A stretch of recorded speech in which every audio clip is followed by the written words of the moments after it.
असा बुके तुम्ही कधी बघितलंय का? गुड मॉर्निंग, कसे आहात सर्व? आज छान उठले सकाळी. थोडा लेट झाला आज उठायला, कारण का अलार्म लावलाच नव्हता. मी रात्री विसरून गेले होते. त्यानंतर इथे मी चहा ठेवला आणि घरच्या जेवणाची सगळी तयारी केली. पुलाव बनवला मी सकाळी, कारण का नंतर काय बनवायला भेटलं नाही तर. आणि मग आले मी दुकानावर, थोडेसे गरम गरम वडापाव काढून घेतले. आणि इथे बाजूला ना भाजीचा पण स्टॉल लागणार आहे. सो त्यांची भाजी आलेली आणि कोथिंबीर होती खूप सारी त्यांच्याकडे. सो ती आम्ही घेतली होती, चटणीला वगैरे लागते. आणि घरी आल्यावर बघते तर पप्पाने चिकन आणलं होतं. सो फटाफट चिकन सुक्का बनवला आणि मग त्यांना जेवायला दिलं. मग घरचं सगळं आटपलं आणि आली घरी. पप्पा थोडं सामान घेऊन जात होते आणि हा माझा पिल्लू माझी वाट बघत होता. मग मी पण आले दुकानावर आणि एप्रन घालून आपलं काम केलं चालू.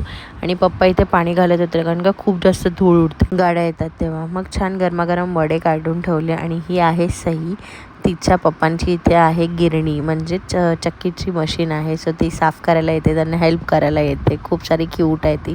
आणि नंतर बाहेर पाणीपुरीचा स्टॉल होता आमच्या बाजूला, आणि मी पाणीपुरी खाताना शूट करत होते. आणि पाठवून हे लोक कधी आले मला माहितीच नाही. मीच शॉक झाले. आता व्हिडिओ बघून मला हसायला येत आहे. मग मी बाजूतूनच भाजी घेतली, पालेभाज्या, आणि त्यावर मला कढीपत्ता फ्री भेटला होता. सगळ्यांना खुशी होते ना कढीपत्ता फ्री भेटल्यावर. आणि दुकान वाढवून मी आणि शुभम गेलो चायनीज आणायला, कारण का मला खूप जास्त मन करत होतं रोड साईड चायनीज खायचं लागलेली खूप जास्त. मग खाल्लं. ओके बाय, याच्यासाठी एवढंच. भेटा नवीन व्हिडिओमध्ये.